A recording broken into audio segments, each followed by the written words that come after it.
கொழும்பு மேல்நீதிமன்ற நீதிபதி சனத் மாபா பண்டார முன்னிலையில் குறித்த வழக்கு இன்று விசாரணைக்கு எடுத்துக் கொள்ளப்பட்டது. இந்த வழக்கின் சாட்சியாக தடயவியல் கணக்காய்வு அறிக்கை ஒன்று சமர்ப்பிக்கப்பட்டுள்ளதாக யோஷித்த ராஜபக்ச சார்பில் மன்றில் ஆஜரான ஜனாதிபதி சட்டத்தரணி சம்பத் மெண்டிஸ் தெரிவித்தார். குறித்து அறிக்கையை தயாரிப்பதற்காக மின்னஞ்சலில் அனுப்பப்பட்ட செய்திகள் அடங்கிய 26 இருவட்டுகள் மற்றும் மேலும் பல இலத்திரனியல் உபகரணங்கள் பயன்படுத்தப்பட்டுள்ளதாகவும் அவற்றை பிரதிவாதிகள் ஆய்வு செய்வது அவசியம் என்பதால் அதற்குள் பிரவேசித்து ஆய்வு செய்வதற்கு அனுமதி அளிக்குமாறு யோஷித்த ராஜபக்ச சார்பில் மன்றில் முன்னிலையான சட்டத்தரணி கோரிக்கை விடுத்தார். இந்த கோரிக்கைகளுக்கு தாம் ஆட்சேபனை வெளியிடப் போவதில்லை என அரசு தரப்பு சட்டத்தரணி மன்றில் தெரிவித்தார். சுமார் 73 மில்லியன் ரூபாய் பெறுமதியான சொத்துக்களை கையகப்படுத்தியமையினால் நிதி தூய்தாக்கல் தடுப்பு சட்டத்தின் கீழ் குற்றமளித்துள்ளதாக தெரிவித்து சட்டமா அதிபரினால் பிரதிவாதிகளுக்கு எதிராக இந்த வழக்கு தாக்கல் செய்யப்பட்டுள்ளது.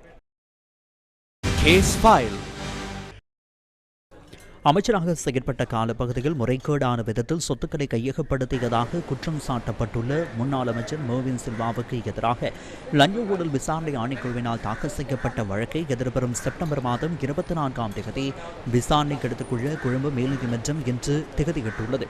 மேல்நீதிமன்ற நீதிபதி சஹன் மாஃபா பண்டார முன்னிலையில் குறித்த வழக்கு இன்று விசாரணைக்கு எடுத்துக் கொள்ளப்பட்ட போது இந்த உத்தரவு பிறப்பிக்கப்பட்டது.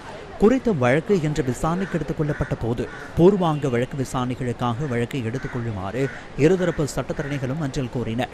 2010ஆம் ஆண்டு முதல் 2012ஆம் ஆண்டு வரையிலான காலப்பகுதியில் அமைச்சராக செயற்பட்டு தமது சட்டப்பூர்வ வருமானத்தையும் மீறி 150 மில்லியன் ரூபாய் பெறுமதியான சொத்துக்களை முறைகேடாக கையகப்படுத்தியமையினால் ஊழல் எதிர்ப்பு சட்டத்தின் கீழ் குற்றமளித்துள்ளதாக தெரிவித்து குற்றம் சாட்டப்பட்டு லஞ்ச ஊழல் விசாரணை ஆணைக்குழுவினால் இந்த வழக்கு தாக்கல் செய்யப்பட்டுள்ளது. லஞ்ச ஊழல் விசாரணை ஆணைக்குழுவினால் கடந்த மே 27ஆம் தேதி கொழும்பு மேல்நீதிமன்றத்தில் முன்னாள் அமைச்சருக்கு எதிராக வழக்கு தாக்கல் செய்யப்பட்டுள்ளதுடன் 2 குற்றப்பத்திரிகைகளூடாக குறித்த வழக்கு தாக்கல் செய்யப்பட்டுள்ளது.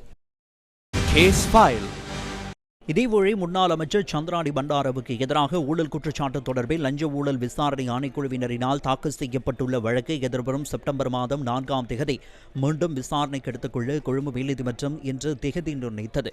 கொழும்பு மேல் நீதிமன்ற நீதிபதி சனத் மாபா பண்டார முன்னிலையில் குறித்த வழக்கு இன்று விசாரணைக்கு எடுத்துக் கொள்ளப்பட்டது. பிரதிவாதி கூறிய ஆவணங்களை ஒப்படைக்க வழக்கை எதிர்வரும் செப்டம்பர் மாதம் 24ஆம் தேதி மீண்டும் விசாரணைக்கு எடுத்துக் கொள்ள உள்ளதாக நீதவான் இதன்போது அறிவித்தார்.